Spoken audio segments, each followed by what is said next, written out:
सलाम नमस्ते दोस्तों। आज हम फिर मुलाकात कर रहे हैं। आज हम बात करेंगे फिटनेस कंपोनेंट के बारे में। जैसे कि लास्ट वीडियो में मैंने डिस्कस करा था कि हेल्थ एंड फिटनेस ये दोनों अलग अलग चीज़ें होती है। फिटनेस को हमें अगर अच्छे से समझना है तो हमें फिटनेस के कंपोनेंट को जानना ज़रूरी है। फिटनेस कंपोनेंट दोस्तों दो तरीके में कैटेगराइज करे गए हैं। एक है हेल्थ रिलेटेड फिटनेस, हमारे बॉडी से संबंधित फिटनेस के कंपोनेंट, और दूसरा है स्किल रिलेटेड फिटनेस, जो कि हमारे जो दिन ब दिन हमें जो अलग अलग कौशल्य जो लगाने होते हैं उससे संबंधित कुछ फैक्टर्स है। तो पहले आज हम लोग डिस्कस करेंगे हेल्थ रिलेटेड फैक्टर, हमारे शरीर से जुड़े हुए कंपोनेंट, शरीर से जुड़ी हुई क्षमताएं। सबसे पहले है कार्डियोवैस्कुलर एंड्योरेंस, CVE, इसको टेक्निकली बोलते हैं। हमारे नॉर्मल लैंग्वेज में हम बोलते हैं हार्ट स्टैमिना। तो हार्ट स्टैमिना क्या होता है? हमारे बॉडी में जब मसल्स कॉन्ट्रैक्शन करते हैं कोई भी मूवमेंट करने के लिए, तब हमारा हार्ट लगातार बिना थके ज़्यादा से ज़्यादा समय तक हमें ऑक्सीजनेटेड ब्लड सप्लाई करते रहता है, और जितना ज़्यादा बार सप्लाई करते रहेगा उसी को बोला जाता है हार्ट का स्टैमिना। तो जिस डेफिनेशन में हार्ट का ज़्यादा से ज़्यादा समय तक ऑक्सीजन का सप्लाई करना ये चीज़ मेंशन होती है, तो उसे बोला जाता है हार्ट का स्टैमिना। हार्ट का स्टैमिना बढ़ाने के लिए हम साइकिलिंग, रनिंग, स्किपिंग ऐसे एक्टिविटी को एक चैलेंज लेवल धीरे धीरे बढ़ा के हम लोग एक्सरसाइज में कन्वर्ट करके हार्ट के लिए एक्सरसाइज कर सकते हैं। दूसरा कंपोनेंट है वो है muscle stamina, muscular endurance technically बोला जाता है।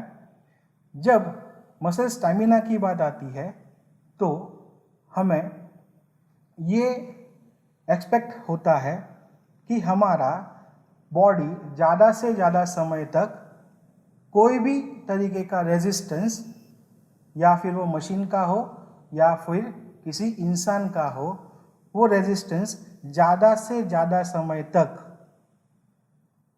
ग्रेविटी के रिलेशन में हम रेजिस्ट कर पाए, उसको अवरोध कर पाए।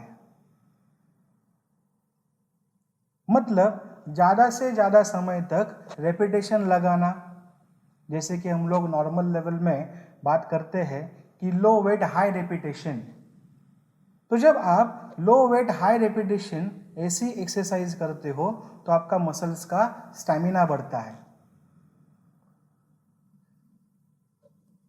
लो वेट हाई रेपिटेशन जैसे जैसे आप करते जाते हो मसल की क्वालिटी होती है इरिटेबिलिटी, मतलब सहन शक्ति।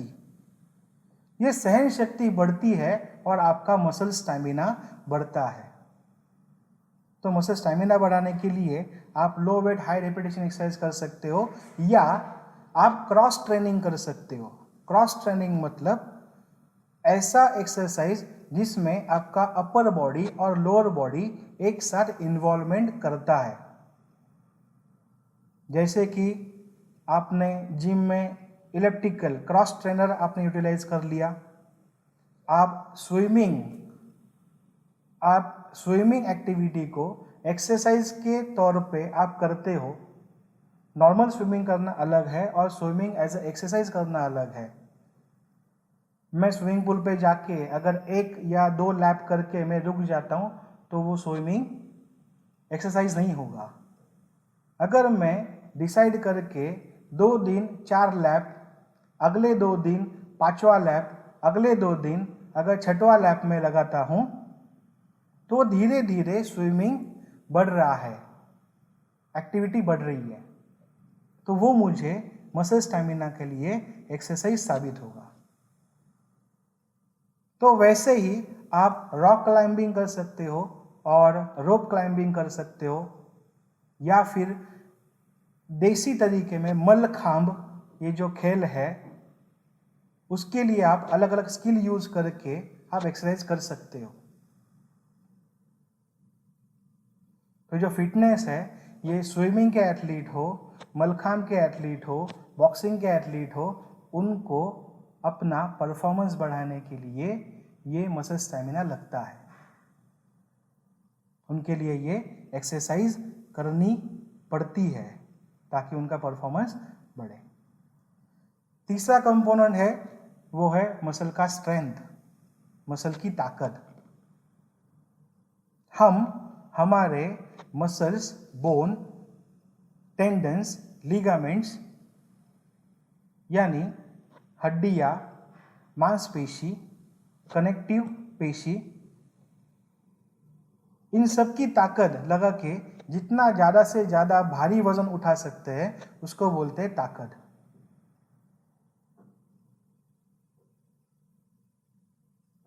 ग्रेविटी के रिलेशन में हम कितना मैक्सिमम वेट उठा सकते हैं उसे बोलते हैं ताकत।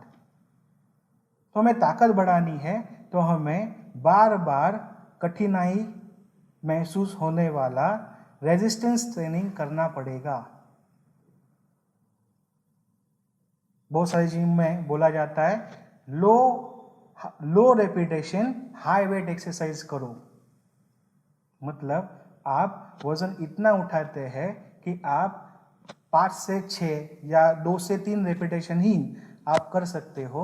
ऐसा वर्कआउट को रेजिस्टेंस ट्रेनिंग, स्ट्रेंथ ट्रेनिंग बोला जाता है।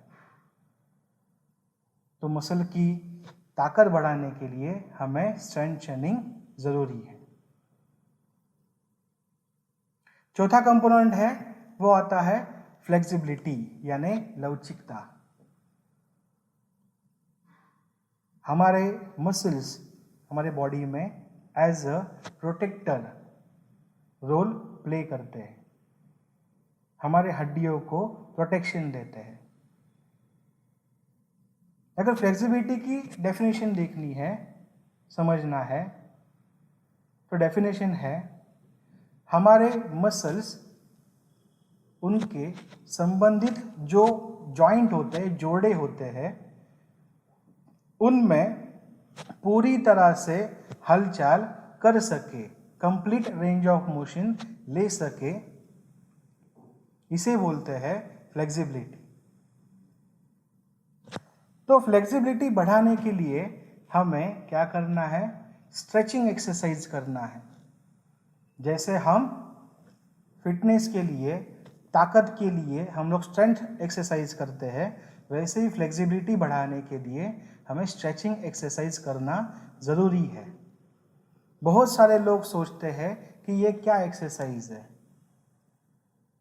हम मसल को ट्रेन तो अच्छा सा करते हैं लेकिन मसल को स्ट्रेचिंग एक्सरसाइज नहीं देते। इसीलिए फ्लेक्सिबिलिटी कम होने की वजह से हमें बहुत सारी कठिनाइयों को, परेशानियों को झेलना पड़ता है।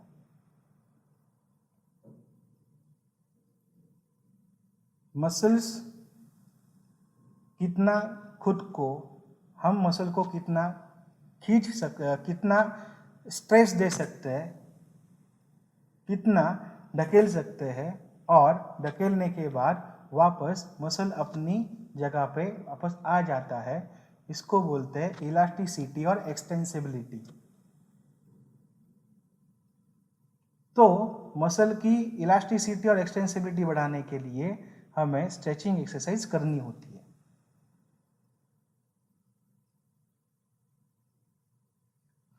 पांचवा कंपोनेंट है बॉडी कंपोजिशन। बॉडी कंपोजिशन हमें सिखाता है कि आपके बॉडी में फैट परसेंटेज कितना है और मसल का परसेंटेज कितना है। इसका डेफिनेशन है a ratio of lean body to fat body.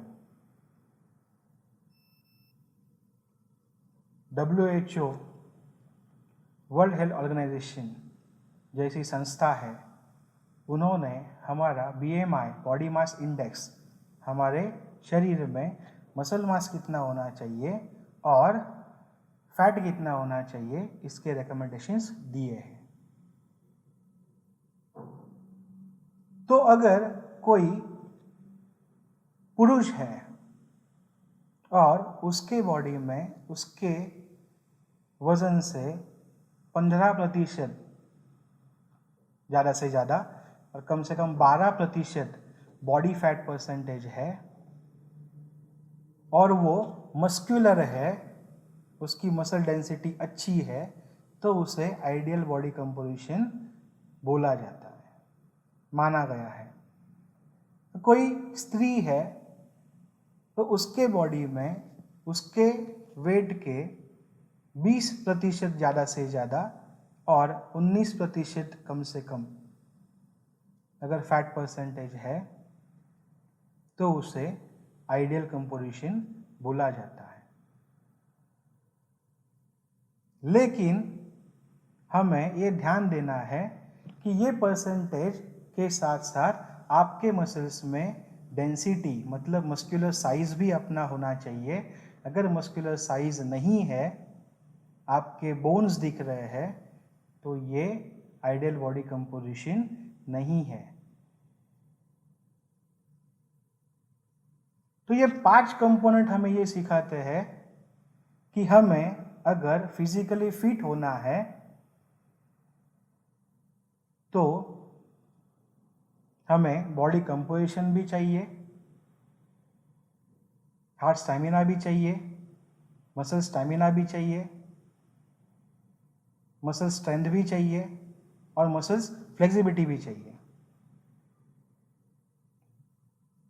इसके बिना हमारा फिटनेस अधूरा है। जब आइडियल बॉडी के बारे में बात करते हैं तो यह आइडियल बॉडी आपका जो डेली रूटीन होता है, आपका जो स्पोर्ट्स होता है, उसके हिसाब से आपका पूरा शेड्यूल डिसाइड होता है और आपका आइडियल बॉडी कंपोजिशन लोगों को दिखता है। तो अलग अलग प्रोफेशन में अलग अलग एथलीट्स जो होते हैं, प्रोफेशनल एथलीट्स, उनका स्ट्रक्चर अलग अलग होता है। आपको बॉडी बिल्डर्स, प्रोफेशनल एथलीट हमेशा लीन दिखेंगे, मस्कुलर दिखेंगे। आपको रेसलर्स लीन दिखेंगे, मस्कुलर भी दिखेंगे, साथ साथ उसमें थोड़ा सा फैट परसेंटेज ज़्यादा भी रहेगा। जो पावर लिफ्टर्स होते हैं वो मस्कुलर भी दिखेंगे और थोड़े से फैटी भी कॉम्बिनेशन में दिखेंगे। जो बास्केटबॉल प्लेयर है वो आपको लीन और हाइटेड दिखेंगे। सो ये आइडियल बॉडी कंपोजिशन आपके डेली रूटीन और आप कोई स्पोर्ट्स खेलते हो तो उस स्पोर्ट्स के हिसाब से वो बदलता है, वैरी करता है।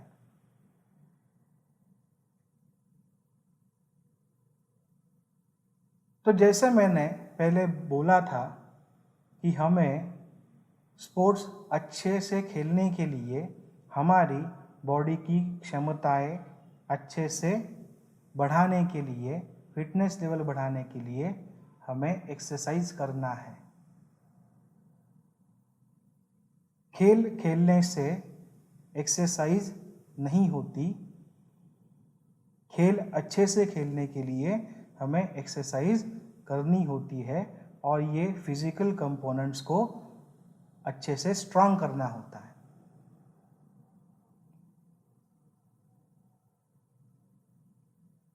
यहीं पर हम लोग रुकते हैं। अगले वीडियो में नेक्स्ट कंपोनेंट मैं आपके लिए लेके आऊँगा, को एक्सप्लेन करूँगा। बाय बाय, सलाम, नमस्ते।